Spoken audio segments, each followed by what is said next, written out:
Good afternoon. These are on, I presume. I'd like to talk to you today, and do I have control of these slides, or is I do? Okay. Let's get through these really quick, because this is just because you have to get CMEs, and I have to tell you that I am on the Speakers Bureau for GSK, GlaxoSmithKline, and also a nutritional consultant for an HIV nutritional company named Biosource Therapeutics, which has nothing to do with what I'm talking about today. What I'd like to talk to you about is something that I find thoroughly fascinating. It is glutathione. It is one of the 4 endogenous antioxidants, and it is one that I must admit, despite 80,000 published articles in the English literature, through medical school, internship, residency, fellowship, and a fairly long time in academic medicine, I knew nothing about. It is a very interesting molecule because it exists in an accelerated or increased energy state. The energy state or increased energy state is caused by the fact that it's got a free sulfhydryl group, and therefore can easily donate the hydrogen to a electron and therefore quench a free radical. Now, let me tell you, because I think it's important, and it is a little bit of a divergence, but I learned about glutathione because of something that you probably all have seen in your practice, and that is a low uric acid. Now, when I was in medical school and when I was a professor of oncology, the only thing I knew about uric acid is when you had a kid that you were going to treat for leukemia, you put him on allopurinol to keep the uric acid down. I knew nothing about uric acid being low, except it kept appearing, and it appeared in about 20% of my patients, and that just didn't make sense. So I finally went into PubMed, and after stumbling around for a long time, I found out that uric acid is the last antioxidant your body uses when it's run out of everything else. When it's run out of gas, okay, it uses uric acid. Interesting. So if that's the last, the question then, what was the first?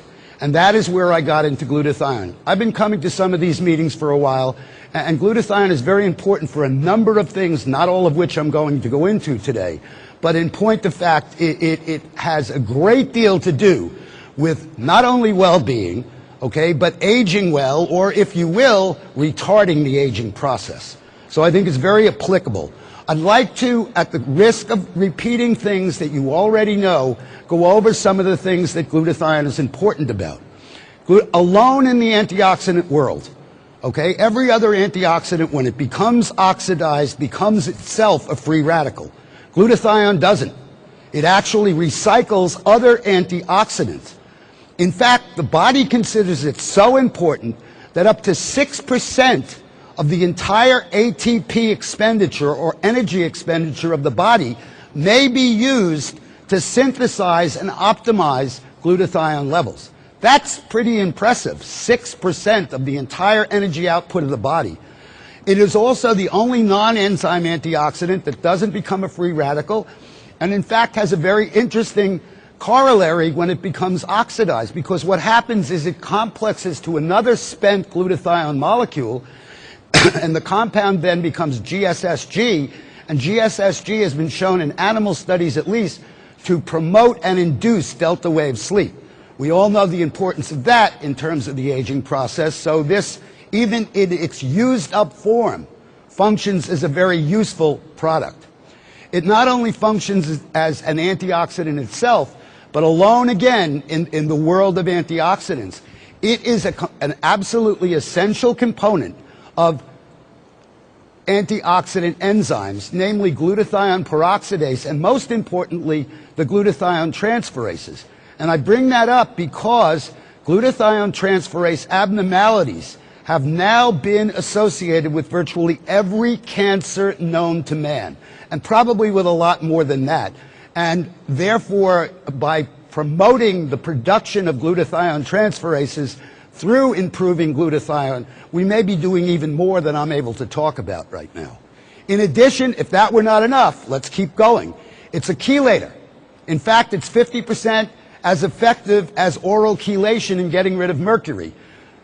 It has an effect on other heavy metals, but they're not as pronounced as mercury, and mercury is pretty ubiquitous in an environment, so it kind of comes as a freebie.